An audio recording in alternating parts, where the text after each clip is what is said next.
Hello guys! Yeah, it's me, Anna Eralim. So, welcome back to my channel. Hello guys, kamusta kayong lahat? So, for today's video, ang gagawin natin is ita-transform natin ang ating day makeup look to night makeup look. For example, after work, pupunta kayo sa date, or may binyagan, may 18th birthday party, may debut, may kasalan after work. Ano nga ba ang gagawin mo kapag wala ka ng enough time to do your face? So, eto, as of the moment, I think like 6 hours ko nang dala-dala itong nasa mukha ko since morning. So, ngayon, wala naman akong lakad, pero gusto kong i-share sa inyo kung anong gagawin nyo kapag you don't have enough time na para gawin ang makeup nyo maging evening night makeup look. So, as of the moment, nude glittery ang aking eyeshadow, light lang ang aking kilay, and tatanggalin natin, of course, ang lipstick. So, sa mga event na ganito, of course, wala ka nang time, hindi ka na makakapaghilamos and so on and so forth. So, ang gagawin lang natin is i-enhance mo to night makeup look. So, by the way, kung napapansin nyo, pinagawa kong aking kuko. How do you like it? So, ganyan siya.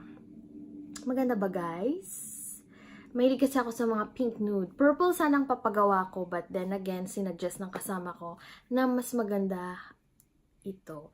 So, yan. May mga pag-glitter-glitter siya, may pa-stone-stone siya. Yan. Meron siyang matte, meron siyang chrome. So, may ring finger, then glittery sa pinakamaliit na kuko, and sa thumb with some stone. I hope you like it. Okay, without further ado, let's start. So, of course, oily ang face mo for sure. So, let's use this one. I bought it somewhere, I think Miniso. All-absorbing sheet. So, itong gagamitin natin in charcoal. Of course, kailangan bago mo patungan ng pulbo or whatsoever, tanggalin natin yung excess oil. Nung kararating ko kasi, nagtanggal na ako. So, yan. So, wala na. Okay, so, let's begin. Mukhang okay naman na siya. So, unahin natin ang ating kilay. So, medyo patarayin natin. Gawin natin on the flick. By the way, guys, i-share ko lang kanina ang gamit ko. Ang gamit ko ngayon, yung pilik mata, is the Too Faced Better Than Sex Mascara. Na-realize ko na mas tataas pala siya ng ganyang kaganda kung mas kakapalan mo. Kasi before ang nipis. So, since naalala ko to, kinuha ko yung curler. Curl lang natin ng konting-konti lang. O yan, mas lalo siyang tumaas. So, kilay tayo, diba? Okay, let's begin. Ang gagamitin ko is this one from Benefit Ka Bro. Ang gamit ko kanina is pencil, eyebrow pencil lang. So, ngayon, gagawin natin on the flick siya ngayon. Hindi naman as in on the flick, mas gagawin lang natin siyang bolder. Okay, yan. Kita nyo yung difference sa kabilang. Hindi pa ako nakakapag-threading dahil inuna ko ang aking kuko na ipaayos. And sa kabila. Siyempre, kailangan bold ang ating kilay. Kasi, night makeup look. So, dapat medyo makapal. Kasi, siyempre, kung madilim, disco-disco, dance-dance, hindi nakita ang makeup mo. Dito lang ako nahihirapan, guys, pag makapal ang kilay ko. Yung tumubo na yung mga kalat-kalat. Yung hindi ko alam kung anong susundan ko, lalo dito sa may kalagitnaan. Make sure pantay, always na dapat i-blend pa rin natin with the spoolie. Buff lang natin siya, yung mga edges. Syempre baka nag-oil up siya or what. Okay, ganyan. I'll be using Too Faced then, and now let's check kung anong makikreate natin. Let's try some different kasi karamihan na ng mga videos ko is mauve, right? So, ang gamitin natin ngayon, something mag-purple kaya tayo or mag-blue. What do you think, guys? Ito kasi ang mahirap eh. So, let's just begin kung ano man ang makreate natin. Well, so, i-zoom in ko lang kayo ng konti sa aking mata para makita ninyo kung ano nga ang nasa aking mga mata. So, ang gamit ko is Estee Lauder, yung glittery eyeshadow nila. So, yan ang nasa aking mata. We'll be using mag-blue tayo, guys, para kakaiba. I'll be using Chill Out. Sa inner corners muna tayo, ha?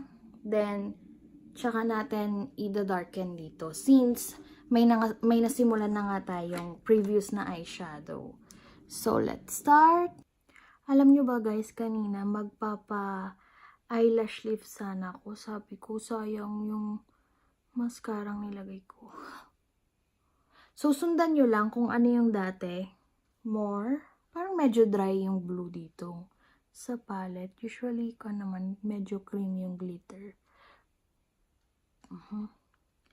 So, kung mapapansin nyo, sa inner pa lang ako naglalagay. Then, yung kabila. Same sa kabila. Guys, napagtanto ko while doing the inner corners, mag-smoky eye tayo. So, maglagay tayo ng tape. Mas maganda may ganito na. Kasi kapag gumagamit ng dark, guys, mahirap na pagandahin mo yung crease. Make sure na pag naglalagay kayo ng tape, pantay din. Pantay ba, guys? So, yan. So, magda-dark tayo later. So, lagyan na rin natin to ng pulbos. I'll be using si Bare Minerals kasi medyo nagpo-fall out. Si blue, ihabol natin para hindi naman maging dark yung under eye natin.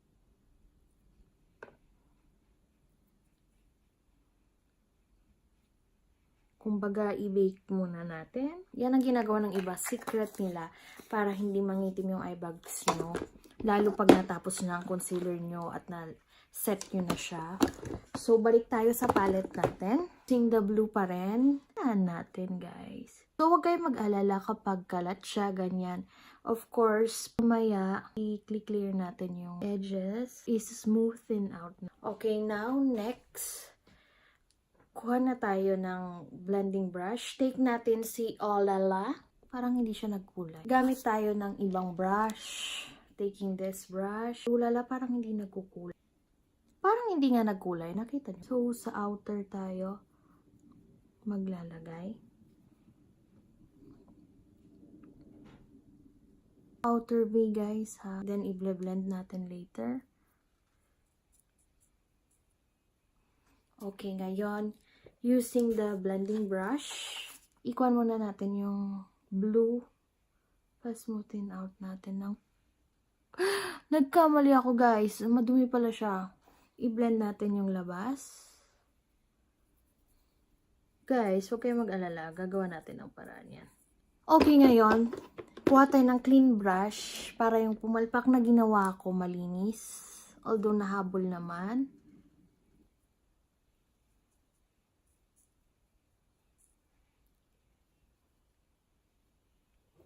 Okay, next, blend natin.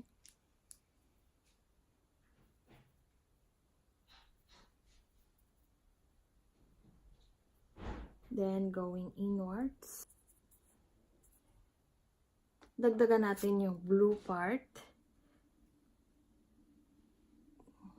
Ang gagawin natin sa lower lashes natin is green. Para maganda. Green ang lalagay natin sa baba. Kunin ulit natin yung clean brush natin. Linisan lang natin dito sa lower. Smudge.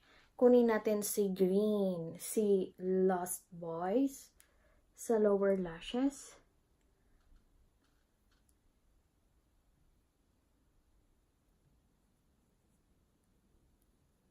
Tanggalin na natin yung tape.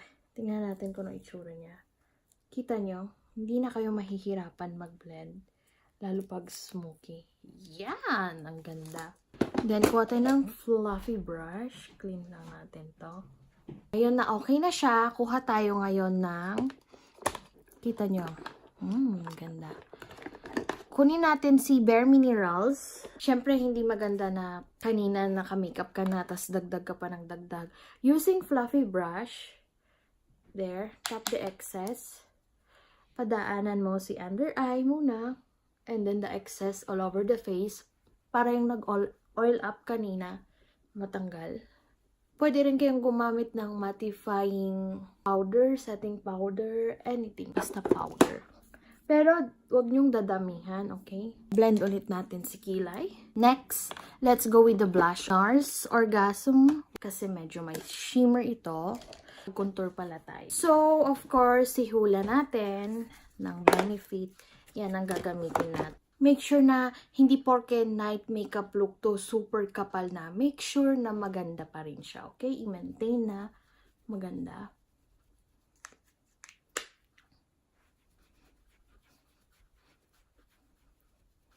Light lang kasi makeup ko kanina.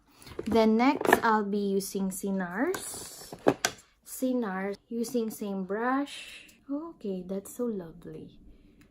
So guys, kung mapapansin nyo, bagong microdermabrasion ako, nagkaroon ng irritation dahil na tanggal yung first topmost layer. So medyo nagkaroon ng bump dyan, tsaka bump dito. That's fine. Hayaan nyo lang. Ngayong nakuha mo na yung gustong pink ng face mo, nose contour tayo, okay? Nag-nose contour na ako kanina. Ngayon, gandahan natin. So, make sure malinis yung brush nyo. Using the Benefit pa rin. So, payatan natin. Tap, tap, tap na muna ganyan bago mo siya i-blend. Yan, nakikita nyo, di ba? Nilagyan ko siya ng linyang ganyan. Sabi ko papayatan ko, pero parang mataba pa rin. Linisin mo na yung ginamit mo. Siyempre, medyo madiin yun. Then,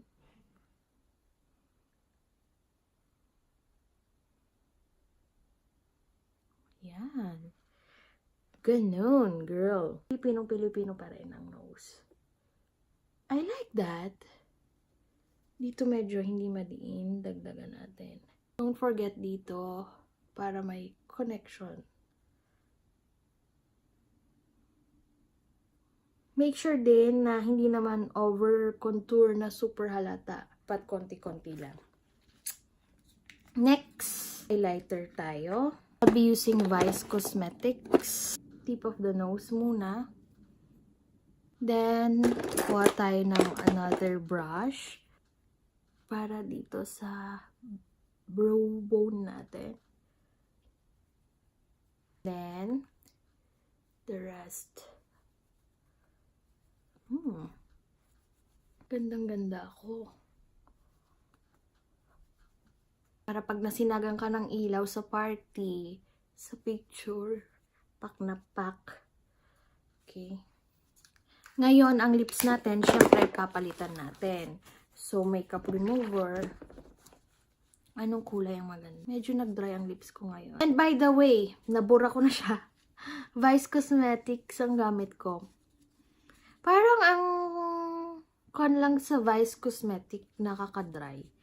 Kasi ilang days ko na itong napansin kasi tuloy-tuloy na ang gamit kong lipstick is Vice Cosmetics. Pag maghilamos na ako, tatanggalin ko na siya. Medyo nagbabalat. You know? Nung kagabi nga, yung dito, parang magsusugat na siya sa super dryness. Super matte kasi siya, pero never talaga siyang magpas dito or what kapag kumakain ako. Siyempre, kailangan mag-toothbrush muna kayo, okay? So, gamit tayo ng lip balm. By the way, siyempre, makapal ang nilagay natin sa lower lashes na green. Lagyan natin ng mascara si Too Faced Better Than Sex. Para mag-pop yung lower lashes mo.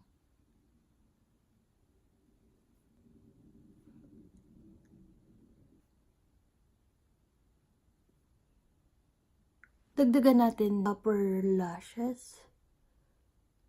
Next, for the lips, MAC. The shade Please Me. So, this is matte. Ganyan siya, pinkish siya. Pinkish nude. Then, patungan natin siya ng shimmer. I'll be taking this one from Pure Color. Pink Innocence Shimmer Gloss. Patong lang natin sa top. Then, I'll just put my lashes and fix natin ang hair ko. Then, I'll be back, okay? So, guys, I'm back with our falsies and with our beautiful hair. So, medyo basa pa yung kabila. So, ayan. So, ito na ang ating final look for a transformation from day to night makeup look. So, how do you like it?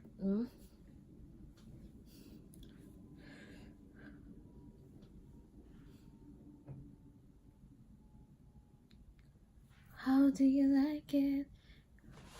So, layuan natin.